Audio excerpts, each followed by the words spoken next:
selanjutnya saya akan memperkenalkan anggota dari kelompok 7. Ada saya Livin Kamesha NPM 007. Saya Dwi Novianti SDM 027. Saya Melati Askara NPM 038. Saya Nyatria NPM 012. Saya Melama 037. Saya Zerona Dira Sofia NPM 009. Ada satu lagi yaitu pengeluaran fatwa MPF 041.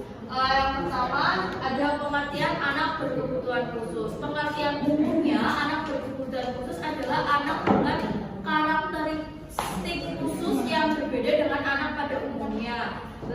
Kami mengambil dari ada beberapa tokoh. Yang pertama ada Crick and Geller pada tahun 1989 bahwa anak luar biasa didefinisikan sebagai anak yang menyimpang dari kategori anak yang normal, signifikan baik dari segi fisik, psikis, emosional, dan sosial, sehingga untuk mengembangkan potensinya diperlukan adanya layanan atau pendidikan khusus. Lalu menurut Direktorat Pendidikan Luar Biasa, anak berkebutuhan khusus adalah anak yang berkategori mengalami kelainan atau penyimpangan yang signifikan dalam masa pertumbuhan dan perkembangan. Jadi dapat disimpulkan bahwa anak berkebutuhan khusus adalah anak yang berkategori mengalami kelainan yang signifikan atau anak yang berbeda dari anak lainnya dalam masa pertumbuhan dan perkembangan yang meliputi fisik, intelektual, emosi, dan sosial.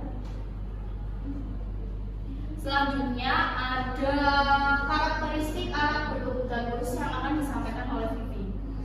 Terima kasih. Karakteristik anak berkebutuhan khusus. Yang pertama ada tunanetra. Tunanetra adalah hambatan penglihatan baik buta total maupun low vision. Yang kedua yaitu tunarungu. Tunarungu adalah hambatan pendengar baik permanen maupun tidak permanen.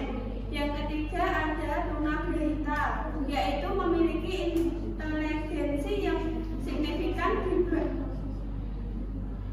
di bawah rata-rata anak pada umumnya. Yang selanjutnya adalah tunadaksa, yaitu hambatan gerak akibat kelainan struktur fisik yang bersifat bawaan, sakit atau kecelakaan. Selanjutnya tunalaras, yaitu hambatan dalam mengendalikan emosi dan kontrol sosial. Selanjutnya berbakat, yaitu memiliki IQ di atas 135 dengan keaktivitas, motivasi dan ketahanan kerja yang tinggi. Selanjutnya kesulitan belajar, hambatan kemampuan dasar menulis, membaca, berhitung, berbahasa, dan keterampilan motorik. Autis, hambatan dalam kondisi sosial, kemampuan sosial dan interaksi sosial. Yang terakhir yaitu AIDS, yaitu hambatan dalam memusatkan perhatian, hiperaktif dan impulsivitas akibat gangguan pada otak. Selanjutnya dalam kategori anak berkebutuhan khusus kita persingkat lagi, di mana anak berkebutuhan khusus ini adalah sebutan lain untuk anak penyandang disabilitas. Menurut Peraturan Menteri PPPA nomor 4 tahun 2017 ada 5 klasifikasinya yang akan disampaikan oleh Saudari Zarona. Baik, terima kasih moderator. Menurut Permen PPPA nomor 4 tahun 2017 ada 5 klasifikasi anggota. Pertama ada disabilitas mental. Disabilitas mental mengalami gangguan fungsi pikir, emosi, dan perilaku. Contohnya psikososial, disabilitas perkembangan. Dua, ada disabilitas intelektual. Disabilitas intelektual mengalami gangguan fungsi pikir. Contohnya tunagrahita, anak lambat belajar. Tiga, disabilitas fisik. Disabilitas fisik mengalami gangguan fungsi gerak. Contohnya disabilitas daksa. 4. Disabilitas ganda. Disabilitas ganda mengalami 2 atau lebih ragam disabilitas. Contohnya disabilitas tubuh, bicara, disabilitas netra, dan tuli. 5. Disabilitas sensorik. Disabilitas sensorik mengalami gangguan salah satu fungsi indera. Contohnya disabilitas tubuh, bicara, dan netra. Terima kasih, saya kembalikan kepada moderator.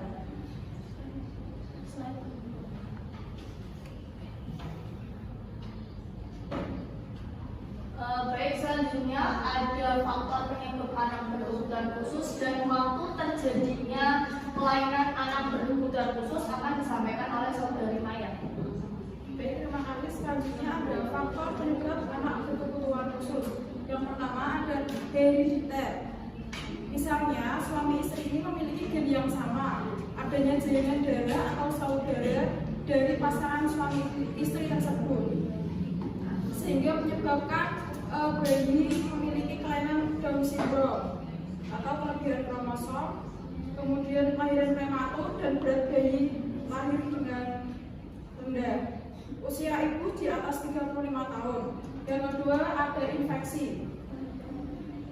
Infeksi ini disebabkan adanya serangan penyakit Toxoplasma, rubella, cytomegalovirus herpes, atau si ibu ketika mengandung sering mengalami keguguran. Virus toxo ini menyerang saraf, terutama di pusat otak. Kemudian yang ketiga ada keracunan, disebabkan karena sering pusing, mual, minum obat yang dijual di pasaran, kemudian keseringan meminum alkohol. Kemudian yang keempat ada dikarenakan saluran pernapasan anak terlambat sehingga menimbulkan kekurangan oksigen pada otak, atau kecelakaan yang menimpa pada organ tubuh di kepala. Yang terakhir ada kekurangan gizi disebabkan karena si anak cacingan. Kemudian selanjutnya ada waktu terjadinya kelainan anak berkebutuhan khusus. Yang pertama ada prenatal. Terjadinya kelainan anak semasa dalam kandungan atau sebelum proses kelahiran. Misalnya seorang ibu yang tengah hamil muda lebih dari 3 bulan keracunan alkohol. Kemudian ada perinatal. Sering juga disebut dengan natal waktu terjadinya kelainan pada proses kelahiran dan menjelang serta sesaat setelah proses kelahiran. Yang terakhir ada pasca natal, terjadinya kelainan setelah anak dilahirkan sampai dengan sebelum usia perkembangan selesai, kurang lebih usia 18 tahun. Terima kasih, saya memberikan kepada Saudara. Ya, selanjutnya ini adalah langkah pertama orang tua jika mengetahui anak berkebutuhan khusus, dan juga ada pola asuh orang tua pada anak berkebutuhan khusus yang akan disampaikan Saudari Aska dan Hanif. Saya silakan. Terima kasih kepada moderator. Langkah pertama orang tua mengetahui anak berkebutuhan khusus yang pertama yaitu orang tua berkonsultasi kepada psikolog. Jadi jika orang tua sudah mengetahui anak tersebut mengetahui kebutuhan khusus, maka orang tua harus berkonsultasi kepada psikolog. Yang kedua, menentukan sekolah yang berkurikulum sesuai kebutuhan anak. Jadi orang tua juga harus menentukan sekolah yang sesuai dengan kurikulum anak yang memiliki berkebutuhan khusus. Yang ketiga yaitu tidak boleh membedakan anak berkebutuhan khusus dengan anak yang lain. Yang artinya orang tua harus memberikan kasih sayang yang sama kepada anak-anaknya yang lain, tidak membedakan anak tersebut meskipun memiliki kebutuhan khusus. Yang keempat yaitu memberikan kepada anak kesempatan untuk mengembangkan potensi diri. Jadi meskipun anak tersebut memiliki kebutuhan khusus, orang tua harus memberikan kesempatan kepada anak tersebut untuk mengembangkan potensi yang ada dalam dirinya. Yang kelima, tidak membatasi pertemanan anak dengan siapapun. Jadi sebagai orang tua harus membebaskan anak untuk bergaul dan berteman dengan siapapun. Yang terakhir, melakukan komunikasi kepada guru atau pihak profesional yang membantu menangani anak. Selain diawasi oleh orang tua, anak berkebutuhan khusus juga membutuhkan pihak profesional untuk membantu menangani perkembangan anak tersebut. Terima kasih.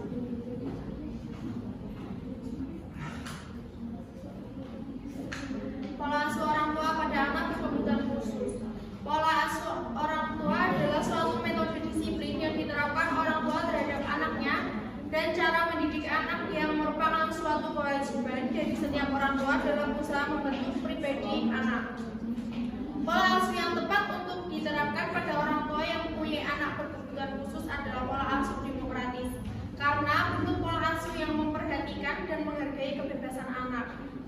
kebebasan itu tidak mutlak. Orang tua memberikan bimbingan penuh pengertian kepada anak. Saya memberikan. Baik, terima kasih. Selanjutnya saya akan menjelaskan hak-hak anak berkebutuhan khusus. Walaupun anak berkebutuhan khusus ini berbeda dengan anak yang lainnya, tetapi anak berkebutuhan khusus harus memenuhi hak-hak dan kewajibannya. Yang pertama, hak memperoleh pendidikan di segala jenjang. Hal ini sudah dijelaskan pada Undang-Undang 1945 pada pasal 31 ayat 1 dan juga Undang-Undang Sistem Pendidikan Nasional pasal 5 ayat 2. Yang kedua, memperoleh pekerjaan, kesehatan, dan kehidupan yang layak.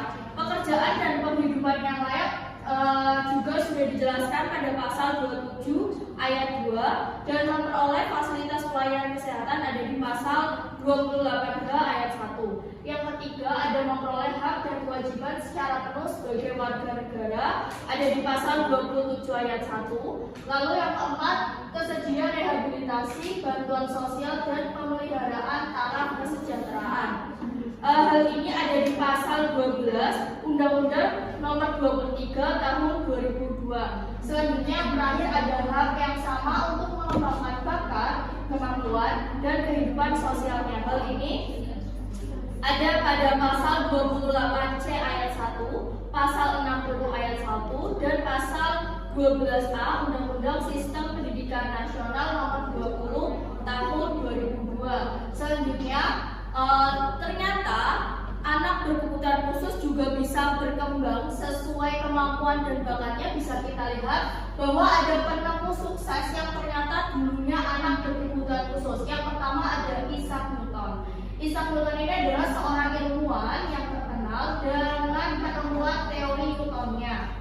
Hal ini mungkin kalian juga belum tahu bahwa Isaac Newton ini dulunya sewaktu kecilnya adalah mengalami gangguan yaitu pada hambatan autis. Selanjutnya ada penemu sukses yang ternyata di dunia anak berkebutuhan khusus yaitu Steve Jobs, merupakan tokoh yang populer pada era saat ini di mana ia telah menciptakan produk Apple.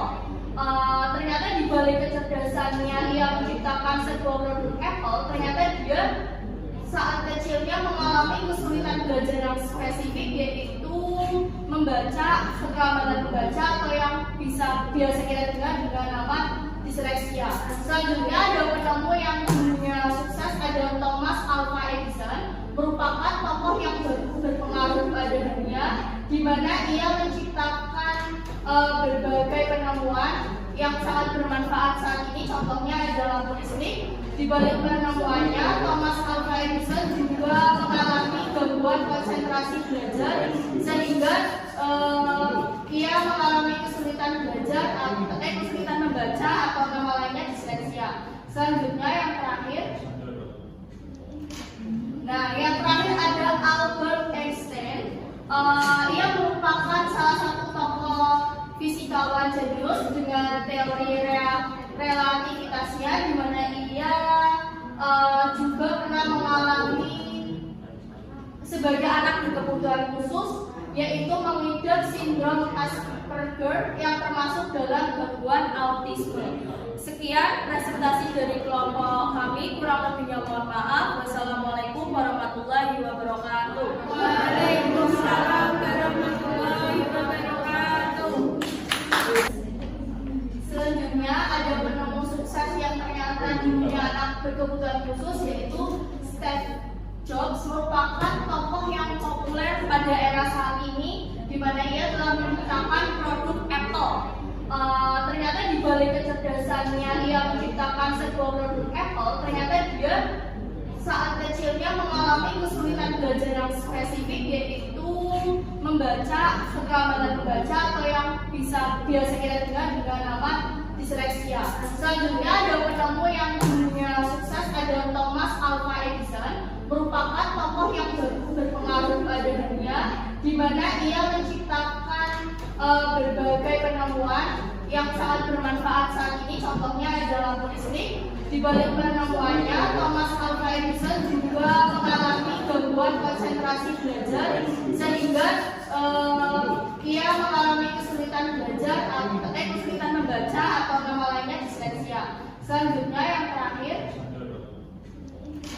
Nah, yang terakhir ada Albert Einstein. Ia merupakan salah satu tokoh fisikawan jenius dengan teori relativitasnya, di mana ia juga pernah mengalami sebagai anak berkebutuhan khusus, yaitu mengidap sindrom Asperger yang termasuk dalam gangguan autisme. Sekian presentasi dari kelompok kami, kurang lebihnya mohon maaf. Wassalamualaikum warahmatullahi wabarakatuh. Waalaikumsalam